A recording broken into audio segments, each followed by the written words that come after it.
Good afternoon, friends. Stephen Ben-Nun with 5 minutes left. Gosh, guys, I'll tell you, today's, I think, October the 24th, 2025. I normally rush through on these 5 minutes or left type programs, but this one may take a few minutes longer, but let's just see. It's about the Charlie Kirk assassination, and the video or the image you see here on the back, sent to me by Colin with Project Constitution. But anyway, it was made known to me originally by Mike Adams. I saw a post he did. I know Mike. Appreciate Mike a lot. This van that opens up its back door 4 seconds before the shot rings out that shoots Charlie Kirk. You can even see this white light coming from inside of it. It's kind of odd, and I'm going to make it even stranger for you as we look at this because we've been looking for on Israeli News Live. We've been trying to figure out where this assassin actually is. And what I'm going to share with you does not mean this is the assassin, but something that I picked up and shared there was an infrared laser, or what appears to be an infrared laser, in Frank Turnick's phone, reflected in his phone.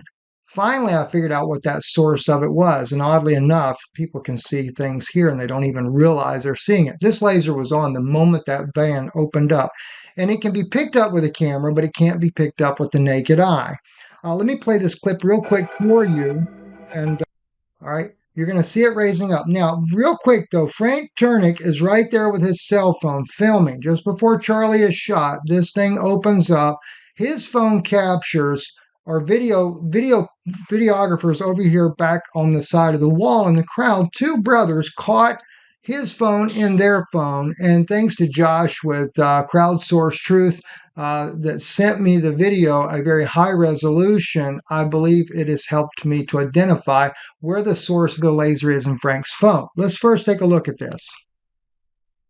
Now, if you'll watch now, Charlie is kind of blocked from our view. You just see little glimpses of him there as he's answering those questions, but that van door opens. Oddly enough, it opens up, right? And then it won't be long after that, a shot rings out. Colin, I don't know if Colin picked up this bullet himself or somebody else, but it looks like a bullet traveling through the air. Could be an insect. Listen, there were a lot of insects there that day, so I cannot verify if it's a bullet or not.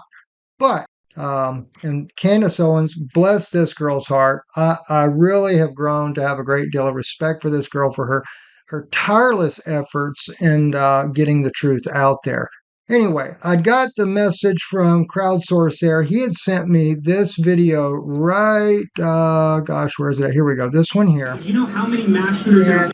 He told me the brother I'd always seen from this angle, but I'm like, gosh, it looks like the same thing. But when I'm watching Frank Turnick's phone in this video here, what you're going to see, all right, watch his phone right here. And well, you can see it in the close up view here. Watch what happens there. It's going to pick up a laser.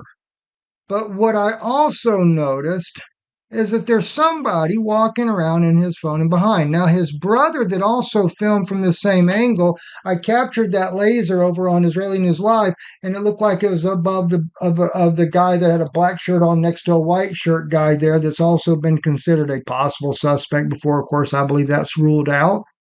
You're going to see it's the moment, there it is right there. There's a laser light in his phone, right? And it's actually, but when it does that, I kept noticing people were in the view of that. And I'm like, gosh, what is that? It's like the laser's there. Then suddenly it's there. It is right there. Right there. You can see it right here in the top of the phone here, too. You see it over here. Now, a lot of people have tried to accuse this guy here in the front of Charlie.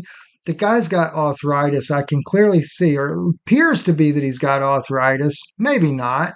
But his fingers are definitely swollen. There's his hand right there in this image here. If you blow up there on there, there's nothing between his fingers at all. It looks like his middle finger is kind of extended a little bit as he maybe scratched his arm or something like that. And I feel like that what they think is a bullet is probably just a bug. Let's just face it. That's what it appears to be. But if we go back to that video, though, right, that video is so telling, right? You see that van door open. We get this thing that fires out. Charlie is hit. I believe he is hit in his neck. I think so. And I think it's back in this area right here, just for the sake of argument there. But I could be wrong. I'm not I'm not the expert on everything, just like so many other people trying to help someone try to find out the real answers to this. All right, but here's where things get really interesting. Let's first take a look at this photo right here. I had done this before I'd found where the source of the laser was, because Frank's right here. That van is way over there, right? And then I knew that from what it looked like to me, the trajectory of the bullet, I felt like came out of the front of his neck, coming in through the side of his neck right in here. And so I was trying to trace it back, and it looked like over here it's down lower, maybe a little lower, but almost level to where it comes out over here. So I'm thinking a little bit of a downward angle, maybe, or maybe that's, and so I traced it back. It went back to where Frank's phone is. Now, Colin from Project Constitution had found the bullet in midair, somewhere close to where Frank's phone's at, plus that laser there. And I'm like, gosh, is it from the van? That was a theory that I looked at, right? And there's another thing that you need to be able to see in this image right here, and that's the guy right here. That's the policeman. Notice his badge, his thing on his arm there. That's the policeman that was there that day. He's the one that you see later in videos. He's telling the people, back, back, stay down, because they're trying to bring Charlie's body out, and he's keeping people away from Charlie. All right. So all that's going on. But clearly, it seems like somebody's in there. I even take it right to that dot there, which I believed was a laser, right? But I had no way of being able to prove it. This was driving me nuts. I couldn't figure out how to do that. How can I prove what this is? Now, this was the shot. This is where I believe the entry is. You see the neck is pushed in. If you ever notice the way when he's hit in video there in high resolution, those neck muscles tense up super tight right there. And I don't know, I'm not a doctor, so I can't say, but I do believe that what we're seeing in this case here is the entry and exit wound right the moment it happens before Charlie fell over there. I mentioned to you, you can see that laser in his phone. Well, the odd thing is, as I zoomed in on that, I realized it was coming from the van. But I already showed you, Frank is way offset of the van. So how would he be picking up this light in his phone? And it's very consistent in his phone, right? But there it is right there.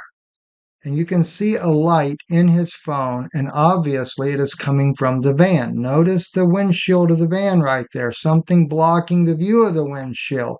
Somebody is there. They've got something there, and you would think that it's maybe somebody's over here, but it's not. The person is right there, and that light is up to their head where they can use it to visualize. Or once that laser went off, there was the silhouette of a person. And you can see, I don't know how well it shows up on your end, but I can see his ears, the roundness of his head, the darkness spots of where his eyes are. Looks like his shoulders sitting in the van. But again, and I'll show this to you so you can clearly see this now. I want you to see it, right? There's the laser on, right? Or whatever it is, right? It's on and then off. That's too freaky. Right. So I found the source finally, thanks to Josh posting this on his channel there. I was able to find the source of what I call the infrared light. There you go again. It's on. All right. And I'll do it one more time for you. And then it's off. And we got a guy sitting right there. I can't quite tell if he's wearing a hat or not, or if it's just the baldness of a head or what. Maybe he's got hair. I don't know.